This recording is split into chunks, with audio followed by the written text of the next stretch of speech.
င်္ဂလာပါရှင်မမတို့ဟုတ်ဒီနေ့မမတို့ပေါ့နော်ကြီးလက်ဆောင်လေးတွေရတယ်ငွေလက်ဆောင်လေးတွေရောက်သွားတယ်ပေါ့နော်ဟုတ်ဒီမမကိုဒီမမခေါ်လာပေးရလို့ပြောရဲဟုတ်တယ်ဒါအမတကယ်ချင်းလေခေါ်လာလို့ဟုတ်ကဲ့မရောက်လာဟိုမမတို့ကပေါ့နော်ဒီညီမလေးအင်းမြသူဆိုင်ကိုဆိုင်နေအများကြီးရှိတယ်ဘာဖြစ်ရေးရှေ့ပြတာလဲရှင်ခုမှတွေ့ရလေးကွာရွှေအိမ်ကြီးရွှေအိမ်ရအဲ့မှာအမဝယ်နေကြသူကအဲ့ပင်ထောက်ခိုင်းအိမ်မိုင်းစီမဝယ်ဟာအဲ့ကလေးကတွေ့ရမိုင်းဒီမှာလာဝယ်တာလာဝယ်ပြီးတော့မိုင်းတော်ရီလည်းဒီဘက်လွတ်တာ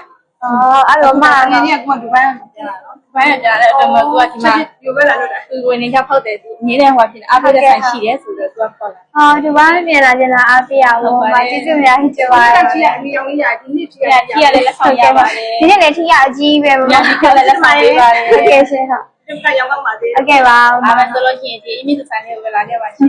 ဟုတ်ကဲ့ကျေးဇူးတင်ပါတယ်မမလည်းဒီလိုဝယ်ရအဆင်ပြေဆိုရင်အခြားတိမိတ်ဆွေလေးလည်းညွှန်ပေးပါအောင်နော်